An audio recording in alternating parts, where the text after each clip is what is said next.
Et bonjour, nous voilà réunis pour la vidéo de la semaine. Cette semaine, ça va être un peu différent des autres vidéos. On va laisser tomber la réflexologie. Comme ça, je vous laisse bien vous entraîner. Et ceux qui ont des questions, surtout n'hésitez pas en commentaire à me poser vos questions. Voilà, pour ceux qui ne me connaissent pas, je suis Odile Gabé, réflexologue certifiée par la Fédération française et je suis praticienne en EFT.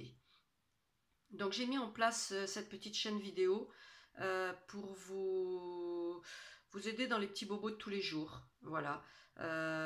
Trouver des choses que vous pouvez faire vous-même, être un minimum autonome, ou du moins que financièrement ça ne vous coûte pas grand-chose. Donc abonnez-vous et n'oubliez pas d'appuyer sur la petite clochette pour rien rater. Voilà. Et aujourd'hui, j'ai choisi de vous faire deux vidéos pour le prix d'une parce que je trouvais que c'était un peu long de tout faire en une vidéo, même si je passe quand même rapidement parce que sur la spiruline, il y aurait énormément de choses à dire. Voilà. Donc moi, je suis là pour vous apporter une information. Si vous voulez beaucoup plus de détails, je vous mettrai des liens en dessous et vous pourrez approfondir la question.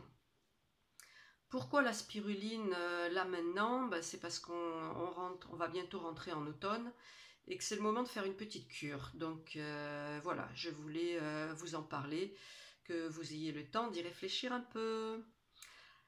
Alors cette vidéo, ça va être un petit peu son histoire parce que c'est complètement magique, c'est dommage de passer à côté.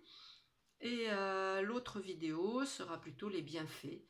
Et évidemment, je vais vous mettre des liens en commentaire pour que vous puissiez basculer de l'une à l'autre. Vous choisirez celle que vous voulez regarder en premier. Voilà. Donc la spiruline ou l'algue bleue, parce qu'elle a un pigment qui la fait bleuir quand on la laisse à la lumière. D'où son nom. Alors cette spiruline, l'histoire est belle puisqu'on lui doit la vie. Elle a apparu il y a 3 milliards et demi d'années avant nous, quand sur la Terre il n'y avait rien du tout. Donc en fait sur la Terre il y avait quelque chose, il y avait des volcans, du magma, de la poussière, et ont apparu les premières bactéries qui s'appellent les prokaryotes. Je vous l'écris en dessous. Donc ces prokaryotes se nourrissaient des réactions chimiques du magma et de la poussière. Et puis petit à petit, la brume qu'il y avait sur la Terre, très opaque, s'est désépaissie et les rayons du soleil ont apparu. Et une branche de ces prokaryotes a décidé de muter. On va savoir pourquoi, mais tant mieux. Donc elles choisissent l'énergie solaire comme carburant et à partir de là, eh bien, elles transforment le CO2 en matière organique et en oxygène, d'où la première apparition vraiment de l'oxygène. Et c'est ce qu'on va appeler, cette branche qui mute, on va les appeler des cyanobactéries. Voilà, donc je vous ai fait un petit schéma histoire de vous distraire un peu. Donc vous voyez notre prokaryote qui se nourrit de CO2, qui nous fait un petit peu de matière organique et dégagement d'oxygène. D'où apparition, multiplication d'algues, de végétaux, après les dinosaures et nous les petits bonshommes. Voilà, pour faire rapide, hein. On ne va pas se taper toute la lignée. Alors ce qui est intéressant dans ces cyanobactéries, c'est que c'est un élément charnière entre le monde végétal et le monde animal. En effet, c'est très rare puisqu'elles contiennent à la fois de la chlorophylle, donc monde végétal, et elles n'ont pas de cellulose sur l'enveloppe de leurs cellules, ce qui correspond au monde animal. Voilà pourquoi on n'arrive pas très bien à les classer, donc on appelle ça des cyanobactéries. Elles sont ni végétales ni animales.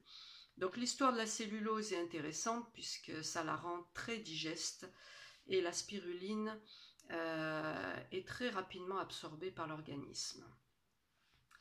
Voilà, donc c'est le début, vous avez bien compris, de la vie sur Terre. Voilà pourquoi son histoire est magique. Donc à partir de là, il y a eu multiplication d'algues qui sont devenues diverses et variées. Il faut savoir que 90% de l'oxygène provient des algues et 10% des plantes et des arbres. Donc chouchoutons-les. On a répertorié à peu près 1500, plus de 1500 cyanobactéries, et parmi ces 1500, 36 sont comestibles, donc n'avalez pas n'importe quoi parce que les autres peuvent être extrêmement dangereuses. Donc toutes ces algues ont toutes des couleurs différentes parce qu'elles ont des pigments différents. Ces pigments leur servent à absorber de la lumière, on va dire de l'énergie, puisque la lumière sont des ondes d'énergie. Et le bleu est la couleur en fait du spectre qui absorbe le plus d'énergie. Voilà. Donc c'est pour ça que l'algue bleue est si intéressante. On la trouve dans certains lacs africains, en Amérique centrale aussi, en fait dans les endroits très très chauds. Mais à l'état naturel, on ne fait quasiment pas d'exploitation parce que beaucoup de lacs sont pollués. Donc maintenant, on la fabrique dans des fermes en reconstituant leur bain de culture. Il lui faut beaucoup de chaleur, pour ça que ça ne peut pas pousser en pleine mer. Il leur faut une eau très alcaline, avec beaucoup de sels minéraux, et elle supporte des pH très élevés. Donc en culture actuelle, voilà, vous allez la trouver, bon, en Afrique, ils la font pousser comme ça. Donc vous voyez que c'est très simple. Ici, en Europe, voilà, on met en place des serres avec des bacs comme ça. Donc c'est vrai qu'ici on la fait pousser sous serre pour avoir un maximum de chaleur.